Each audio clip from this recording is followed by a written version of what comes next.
Number 7, write a note on the relative importance of different sector of an economy.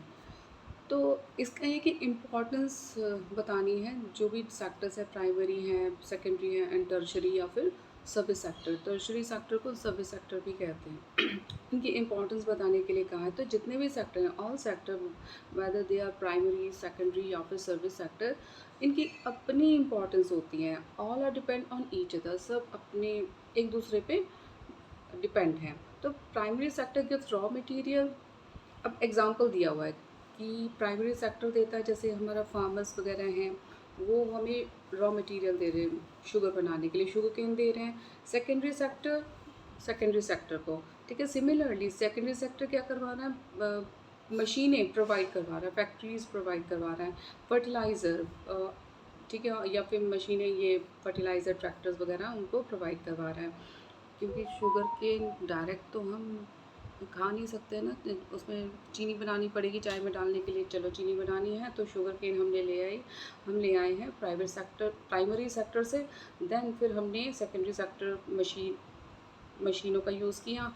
फिर इससे पता चलता है कि प्राइमरी और सेकेंडरी सेक्टर एक दूसरे से हेल्प ले रहे हैं प्रोडक्शन इंक्रीज़ करवाने के लिए, प्रोडक्टिविटी को बढ़ाने के लिए इन टर्म्स ऑफ ट्रांसपोर्ट वगैरह। ओके, और फिर अब बारी आई है सर्विस सेक्टर की। अब ये इंक्रीज़ कर रहे हैं कि अगर हमें शुगर केन को फैक्ट्री तक पहुंचाना है तो किसका यूज़, हाथ से तो उठा के लाएंगे नहीं, बहुत बल्कि हो जाता है शुगर केन, तो उसको हम ट्रांसपोर्ट में ट्रकों में डाल के लेके आएंगे। तो ये सब ट्रक क्या हैं, ये है ट्रांसपोर्टेशन है, जो कि हमने पढ़ा है कि वो सर्विस सेक्टर है। तो similarly service sector also takes wheat, rice, pulses means dalein and other food product from primary sector on on the the one hand, and different machines, tools, equipments from secondary sector। तो primary sector और secondary sector को जोड़ रहा है अपना service sector, ठीक है। तो ये है कि ये तीनों ही इम्पॉर्टेंट हैं। अगर इनमें से एक भी गायब हो जाए तो दोनों नहीं चलेंगे। कि hence all sector have their own relative importance। Question number 8, write a note on the contribution of service sector in the foreign trade of India। ठीक है, कि कंट्रीब्यूशन सर्विस सेक्टर किस तरह कंट्रीब्यूट कर रहा है। तो service sector is playing important role, just अब है, okay, service sector is playing important role in foreign trade. अब इसकी इम्पॉर्टेंस बतानी है कि सर्विस सेक्टर की इम्पॉर्टेंस क्या है। ये फॉरेन ट्रेड ऑफ इंडिया, जो फॉरेन से हमारा बिजनेस होता है इंडिया का, उसका तो और major exports are from service sector. जितने भी मेजर एक्सपोर्ट होते हैं वो सर्विस सेक्टर ही करता है। The value of exports bye service sector was you 254 US billion US dollar in 21-22, ठीक है। और ये क्या था, टोटल इंडिया के एक्सपोर्ट का 38% था। यही बढ़ के बेटा 135 बिलियन US डॉलर हो गई कब, अप्रैल दिसंबर 2022 तक, ठीक है, मतलब बढ़ गया है। तो इसलिए हम कह सकते हैं service sector is earning major part of foreign exchange. अब जो आपकी लास्ट लाइनें देखें, India has surplus in net exports, मतलब सरप्लस का मतलब होता है ज़रूरत से ज़्यादा। तो India has a trade surplus meaning it exports more goods services than it imports. Import करने के बजाय ये ज़्यादा एक्सपोर्ट करता है। अब ये कि contribution of service sector, question number 10 हमें बताना है। In the formation of human capital का मतलब होता है, ह्यूमन कैपिटल यहाँ पर रेफर करता है the economic value of a person's knowledge, skill, ability and experience, कि उसको हम कैसे हम इस तरह ह्यूमन कैपिटल बना देंगे, उसमें नॉलेज भी हो इंसान में, स्किल्स भी हो, एबिलिटीज़ भी हो, एक्सपीरियंस भी हो, तो ये कैसे कंट्रीब्यूट करता है। तो service sector is significantly contributing in human capital formation in India. तो क्योंकि ह्यूमन कैपिटल क्या है, लार्जली डिपेंड ऑन एजुकेशन पे डिपेंड होती है, हेल्थ पे और इंफॉर्मेशन टेक्नोलॉजी पे, स्पोर्ट्स पे एंड बैंकिंग एक्सेट्रा पे। तो all these services are provided by service sector. जैसे क्लास में मैंने आपको बताया था, ये जितना कुछ भी है सब सर्विस सेक्टर प्रोवाइड करवा रहा है। उसके बाद ट्रांसपोर्टेशन, कम्युनिकेशन, ट्रेड है, मनी है, स्किल ओरिएंटेड एजुकेशन है, लीड स्किल मतलब कि जहाँ पे कुछ हुनर आए हाथ में, lead to human capital formation, not information, formation. This sector facilitate the number of doctors, doctor बनते हैं, यही टीचर्स बन हैं, और यही इंजीनियर्स हैं, यही एडवोकेट्स हैं, यही टेक्नोलॉजिस्ट हैं, और साइंटिस्ट एक्सेट्रा भी यहीं पर हैं। तो all this help in formation of human capital, इन्हीं सबसे क्या बनता है, ह्यूमन कैपिटल बनता है। Hence service sector contributes to higher level of economic development in a big way. Now FDI, service sector का एफडीआई से क्या कनेक्शन है, किस तरह से ये कंट्रीब्यूशन हो रहा है इसका। तो service sector has to attract foreign direct investment. जैसे क्लास में हमने एग्जांपल दिया था, लाइक जैसे मैकडी है, ये सब फॉरेन कंपनीज़ हैं, इन्होंने इंडिया में आके अपना ये पूरी चेन ओपन कर दी है, ठीक है, चेन को इंडिया को कनेक्ट कर दिया है। तो यहाँ पे जॉब्स बढ़ी हैं उससे, और प्रोडक्टिविटी बढ़ी है,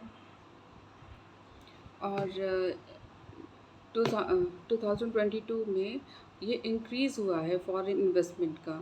फॉरेन ने इन्वेस्टमेंट किया है इंडिया में कितना, 7.1 मिलियन US डॉलर इंक्रीज़ हुआ है फॉरेन इन्वेस्टमेंट की वजह से। तो it helps the optimum use of natural, financial and human resources का इसका यूज़ हुआ है। FDI contribute to more capital formation, employment generation, production and productivity. इसकी वजह से देखो, अगर बर्गर भी बनाते हैं तो उसमें जो खीरा डल रहा है, जो भी XYZ कुछ भी डल रहा है, तो ऑब्वियसली यहीं पे प्रोडक्शन हो रहा है, हमारे इंडिया में ही हो रहा है, तो वहाँ पे कहीं फ़ायदा हो रहा है, फार्मर्स को भी फ़ायदा हो रहा है। तो as per world invest report of 2022 UNCTAD, that is stands for, आप ध्यान से सुनिए, United Nations conference on trade and development, ठीक है। तो इनकी रिपोर्ट के according India is the 7th largest recipient of FDI in the top 20 host countries in 2021। इसको आप याद करिए और माइंड में रख लीजिए, ब्रेन में, हो सकता है इसकी फुल फॉर्म भी आपके एग्ज़ाम में आए एज MCQ। अब नेक्स्ट क्वेश्चन में क्या है कि right a note on contribution of service sector in the development of infrastructure. Infrastructure क्या होता है, थिंग्स लाइक यहाँ पे समझाई हुई हैं।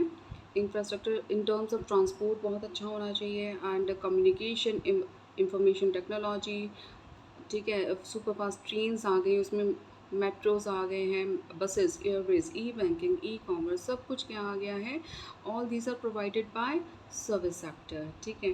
देन नाउ इन इंडिया, अगर मैं बताऊँ, in India the service sector is becoming increasingly important in developing infrastructure, और यही हेल्प करता है अदर सेक्टर्स को इकोनॉमिक ग्रोथ किस तरह से इसकी फास्टर हो जाए। तो in India the contribution of service sectors is increasingly in raising the level of infrastructure, और ये हेल्प कर रहा है अदर सेक्टर्स को to grow at the rapid rate of development, okay.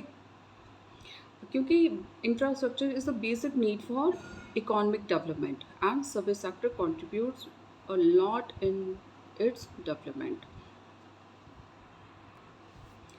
अब क्वेश्चन नंबर 20 कि सर्विस सेक्टर किस तरह से प्रोवाइड कर सकता है स्टेबिलिटी, हमारी एक इंडिया की इकोनॉमी में स्टेबिलिटी कैसे प्रोवाइड करवा सकता है। स्टेबिलिटी का मतलब क्या होगा, स्टेबल हो जाए मीन्स इनकम अपनी स्टेबल हो जाए, प्राइसेस अपने स्टेबल हो जाए, और किसी भी लेस इफेक्ट हो, किसी भी बिजनेस को बहुत कम इफेक्ट हो, ओके। तो service sector bring stability to the economy, कैसे।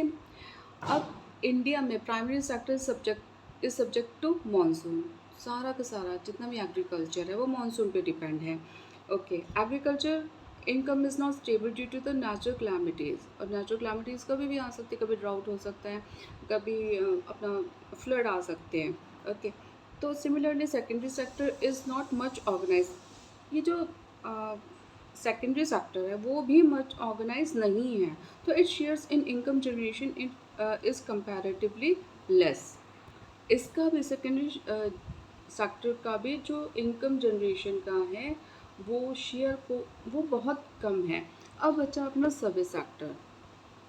Okay okay only service sector provide stability due to organize sector, fixed income to work force and trade surplus in surplus का meaning अभी मैंने थोड़ी देर पहले बताया आपको, ट्रेड सरप्लस इन सर्विसेज।